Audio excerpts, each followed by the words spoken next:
तो चलिए शुरू करते हैं। पॉलिटिकल का सेट नंबर 5 है और इसमें 50 क्वेश्चन है। एसएससी, बिहार एसएससी, एनटीपीसी या कोई भी स्टेट का एग्जाम दे रहे हो, इससे क्वेश्चन आएगा, निश्चित है, लिख कर ले लीजिए, ये नरेगा अकाडमी का वादा है। चलिए, विश्वास नहीं तो करिएगा। तो चलिए क्वेश्चन करते हैं और पहला क्वेश्चन आप देखिए। आप थोड़ा फास्ट करेंगे, सिर्फ मॉक टेस्ट है। वन लाइनर पढ़ाऊंगा तो वन लाइनर की डिस्कस करेंगे, लेकिन अभी मॉक टेस्ट है, सो सुनिए। भारतीय संविधान के किस भाग में संघीय न्यायपालिका का उल्लेख है? बताइए, भाग किसमें जो है न्यायपालिका का उल्लेख है? संघीय न्यायपालिका का बता सकते हैं तो हम जानते हैं आपका ऑप्शन बटी भाग 5 में इसकी चर्चा है। क्लियर हो गए। अगर बात करते हैं दूसरे प्रश्न की, बात करते हैं। दूसरा प्रश्न क्या है? दूसरा प्रश्न है केरल का उच्च न्यायालय कहाँ स्थित है?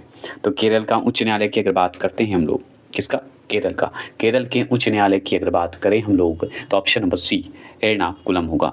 तो एर्नाकुलम मतलब कोच्चि, याद रखिएगा, कोच्चि, एर्नाकुलम जिले में स्थित है। ये क्लियर कर दिया मैंने। अगर बात करूँ तीसरे प्रश्न की, तीसरा प्रश्न क्या है? इलाहाबाद उच्च न्यायालय की स्थापना कब हुई थी? तो इलाहाबाद उच्च न्यायालय की स्थापना की अगर बात होगी तो आप जवाब दीजिए। तो इसका जवाब है 1866 में, 1866 में। चौथे प्रश्न की बात करें, उच्चतम न्यायालय अपने दिए हुए फैसले पर पुनरावलोकन किस अनुच्छेद के अधीन करता है? उच्चतम न्यायालय अपने दिए हुए फैसले पर पुनरावलोकन किस आर्टिकल के अधीन करता है, ये पूछ रहा है आपसे। तो ऑप्शन नंबर सी अनुच्छेद 137 आर्टिकल 137 में करता है। पांचवें प्रश्न की बात करते हैं। पांचवा प्रश्न है, सर्वोच्च न्यायालय में यदि कोई व्यक्ति जाता है तो वह आवेदन करेगा। तो सर्वोच्च न्यायालय में यदि कोई व्यक्ति जाता है तो वह आवेदन करेगा। तो बताइए, आवेदन जो करेगा बताइए। तो पांचवें प्रश्न का आंसर का जवाब है, क्या है पांचवें प्रश्न का? बी, अंग्रेजी में। किस में करेगा? अंग्रेजी में करेगा। अगर बात करें छठे प्रश्न की, बात करते हैं।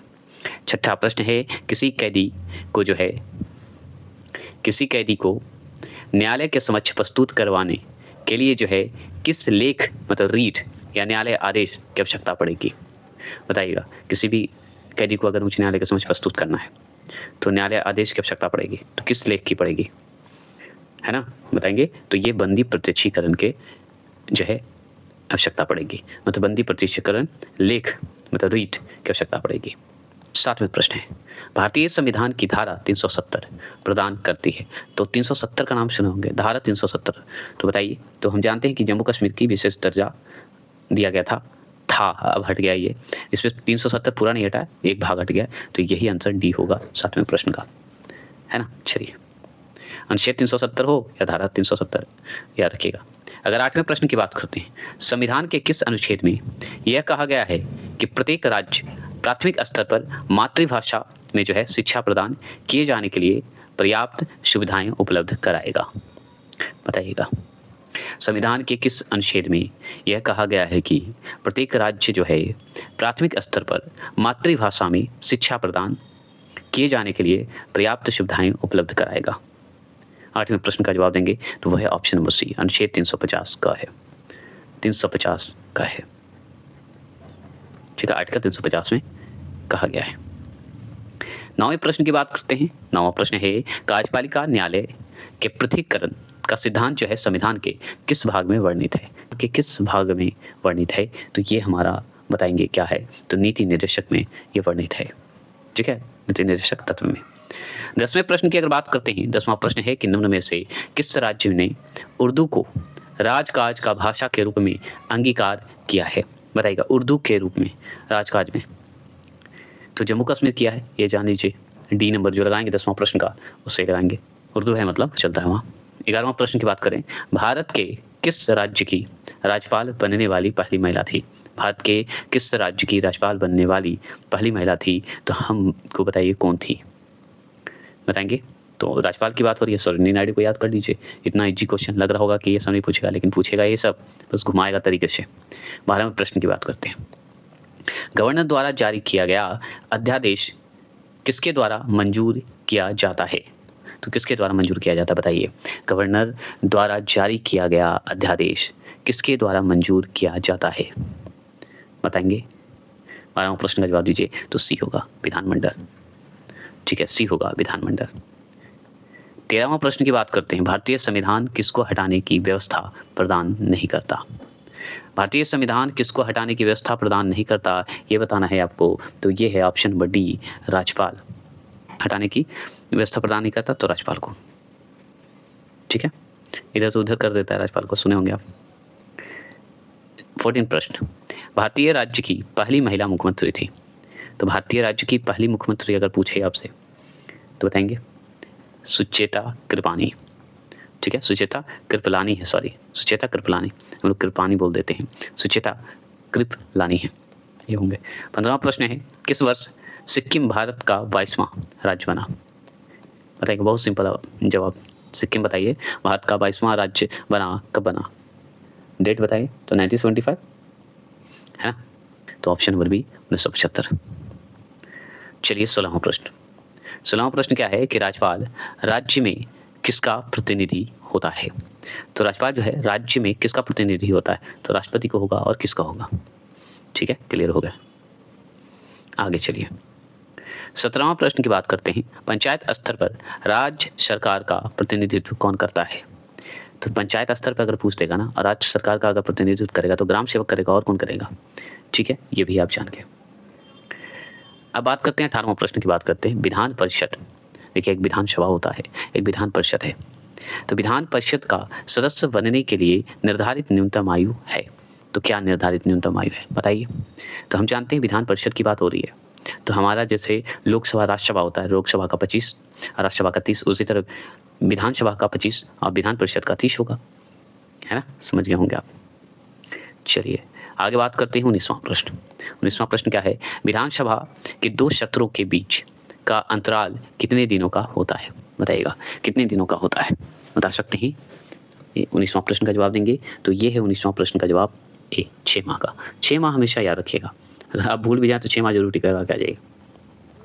20वां प्रश्न है कि भारत में सर्वप्रथम समान चुनाव आयोजित हुए थे, वर्ष कब हुए थे बताइए। ठीक है, भारी आवाज का इग्नोर करेंगे। ऑप्शन नंबर सी है 1951 से 1952 में चुनाव आयोजित हुआ था सर्वप्रथम भारत में। 21 क्वेश्चन नंबर है कि भारत का मुख्य निर्वाचन आयुक्त अपना पद धारण करता है। तो अपना जो पद है धारण करता है, तो इस ऑप्शन के हिसाब से बताना है क्या होगा बताइए। तो इस ऑप्शन के हिसाब से ऑप्शन नंबर सी जो है सही है। 6 वर्ष के लिए या 65 वर्ष की आयु, इनमें से जो भी पहले हो उस तक, समझ गए, धारण कर सकता है। अगर 65 वर्ष हो गया तो हटना पड़ेगा, नहीं तो 6 वर्ष तक काज कीजिए। अगर 22वां प्रश्न की बात करते हैं, भारत में कब पहली बार राष्ट्रीय आपातकाल घोषित किया गया था। तो राष्ट्रीय आपातकाल की बात हो रही है, आपातकाल मैंने आज ही पढ़ाया है, तो बताइए इसमें जवाब दीजिए। तो 1962 का नाम सुने होंगे, जो कि चीन के साथ हुआ था, याद आया होगा, है ना, तो ऑप्शन नंबर ए।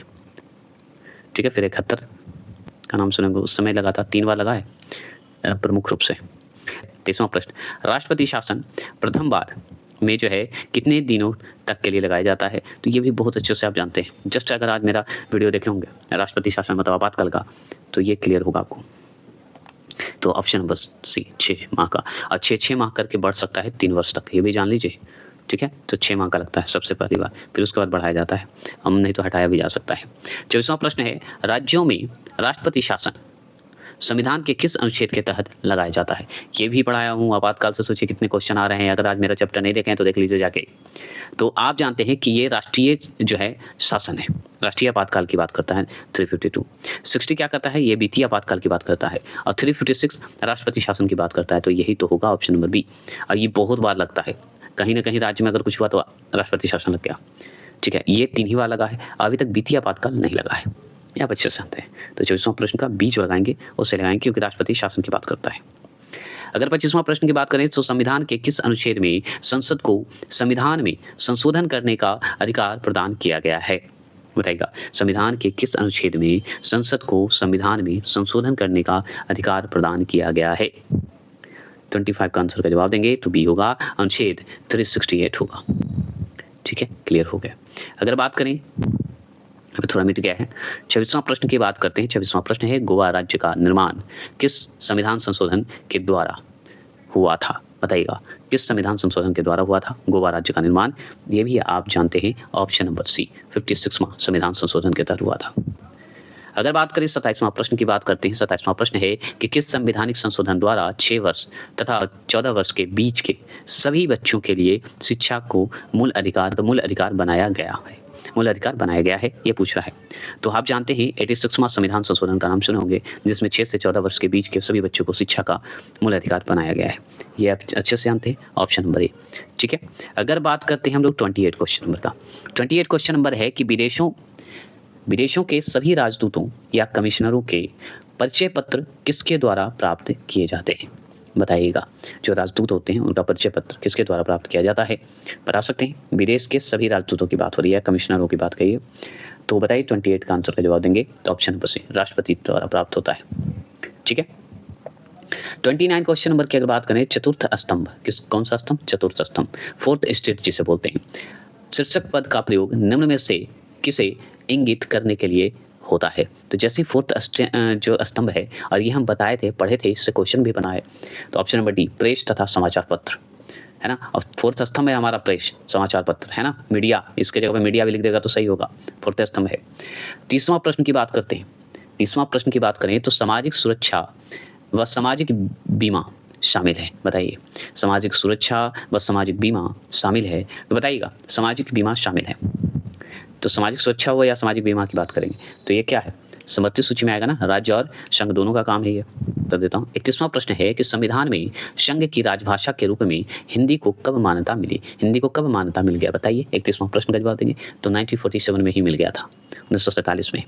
अगर 32वां प्रश्न की बात करें तो रेलवे को किस सूची के अंतर्गत रखा गया है? तो रेलवे की बात करें, रेलवा बोल दिया, रेलवे की बात करें तो इसका जो रखा गया है ये हमारा संघ सूची में रखा गया है कि राष्ट्र सूची में कि समवर्ती सूची में, किस में रखा गया है बताइए। तो ये हमारा संघ सूची में रखा गया है रेलवे को, है ना, याद रखेंगे। 33वां प्रश्न की बात करें तो भारत में योजना आयोग की स्थापना कब की गई थी? तो योजना आयोग की स्थापना की बात करें तो 1950 की बात करेंगे। 34 क्वेश्चन नंबर है नीति आयोग। देखिए, योजना आयोग, नीति आयोग का पदेन अध्यक्ष कौन होगा? तो योजना आयोग के कौन होते थे? पीएम। तो नीति आयोग इसी के जगह पे तो आया है, तो ये इसके भी होंगे, हमारे भारत के प्रधानमंत्री पीएम मोदी जी। अध्यक्ष, उपाध्यक्ष अभी वर्तमान में कौन है बताइएगा नीति आयोग के? 35 क्वेश्चन नंबर बताइएगा। 35 क्वेश्चन नंबर है, तो 35 क्वेश्चन नंबर है कि योजना आयोग किस तरह की संस्था है? तो योजना आयोग क्या है? परामर्शदात्री संस्था है, ये जान लीजिए, परामर्शदात्री संस्था है। 36 क्वेश्चन नंबर, 36 क्वेश्चन नंबर, केंद्र और राज्य में जो है राजस्व के वितरण में सबसे महत्वपूर्ण भूमिका निम्नलिखित में निभाता है, कौन निभाता है बताइएगा। अगर राजस्व के वित्तीय का वितरण की बात हो रही है, पैसे वैसे का, तो ये महत्वपूर्ण भूमिका कौन निभाता है, किसका काम है? 36 का आंसर का जवाब दीजिए, तो वित्तीय आयोग का ही है, और क्या। 37 क्वेश्चन नंबर है कि लोक लेखा समिति अपनी वार्षिक रिपोर्ट किसे पेश करती है? वार्षिक रिपोर्ट किसे पेश करेगी लोक लेखा समिति?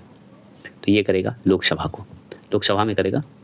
ठीक है, 38 क्वेश्चन नंबर, 38 क्वेश्चन नंबर की बात करते हैं। 38 क्वेश्चन नंबर है नियंत्रक तथा महालेखा परीक्षक, नियंत्रक तथा महालेखा परीक्षक के कार्यों की निगरानी कौन समिति द्वारा की जाती है? तो वो हमको बताना है। तो इसका आंसर ऑप्शन नंबर बी, लोक लेखा समिति ही करता है, ये आप जानते हैं। ठीक है, अगर बात करें हम लोग 39 क्वेश्चन नंबर की, तो 1948 में, मतलब 1948 में, किसमें? 1948 में सरकार द्वारा भाषीय आधार पर राज्यों के पुनर्गठन के मामले में परीक्षण हेतु नियुक्ति प्रथम आयोग के प्रमुख कौन थे? बताइएगा, परीक्षण हेतु नियुक्ति प्रथम आयोग के प्रमुख कौन थे, ये बताना है आपको 39 का। तो ऑप्शन नंबर सी, एस के धर थे। कौन थे? एस के धर थे। 40वां क्वेश्चन कि चुनाव के दौरान सभी चुनाव प्रचार रोक दिए जाते हैं, तो बताना है इस ऑप्शन के हिसाब से कितने पहले रोक दिए जाते हैं। तो ऑप्शन नंबर बी, वास्तविक मतदान के जो है 48 घंटे पहले रोक दिए जाते हैं। ठीक है, चलिए 41 क्वेश्चन नंबर, पंचायती राज्य की त्रिस्तरीय समिति का गठन जो है किसके द्वारा किया गया था? तो हम जानते हैं बलवंत राय मेहता द्वारा त्रिस्तरीय किया था। 73वें संविधान संशोधन जानते हैं। 42वां क्वेश्चन नंबर है कि संयुक्त राष्ट्र संघ की जो है राज्यकाज की भाषा है। तो राज्यकाज की भाषा अगर देखा जाए तो आपको बताना है इस ऑप्शन के हिसाब से क्या होगा।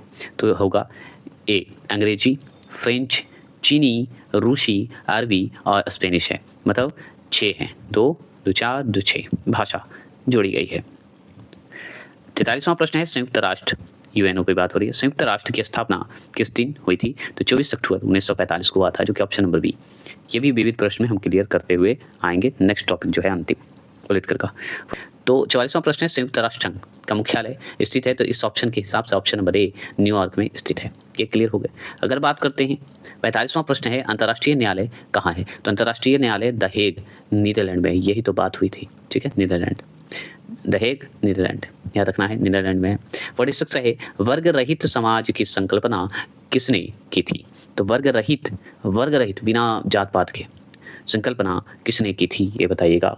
46 का आंसर का जवाब देंगे तो option number A Karl Marx, ठीक है, कार्ल मार्क्स। 47 क्वेश्चन नंबर की अगर बात करें तो भारत के संविधान को कितने भागों में विभक्त किया गया? तो भारत के संविधान को कितने भागों में विभक्त किया गया? तो हम जानते हैं 22 भागों में विभक्त किया गया। 22 भाग में। 48 प्रारूप समिति के सम्मुख प्रस्तावना किसने प्रस्तुत की? प्रारूप समिति के सम्मुख मतलब प्रस्तावना जो प्रस्तुत किया था, कौन किया था, वो कौन थे बताएंगे? तो ये थे हमारे सी जवाहरलाल नेहरू ने किए थे। 49 क्वेश्चन नंबर की अगर बात करते हैं कि अब तक प्रस्तावना में कितनी बार संशोधन किए गए हैं? कितनी बार किया गया है? तो मात्र केवल एक बार किया गया है। चलिए 50 प्रश्न है कि नए राज्यों के निर्माण अथवा वर्तमान राज्यों की सीमाएं बदलने की शक्ति किसके पास है? तो आप जानते हैं ये किसके पास है? संसद के पास है, पार्लियामेंट के पास है। तो लीजिए, ये भी सेट नंबर 5 खत्म हो गया, 2 सेट और है, फिर नया सेट लाने जा रहा हूँ बहुत जबरदस्त, उससे भी क्वेश्चन नहीं छूटेगा, ये मैं वादा करता हूँ।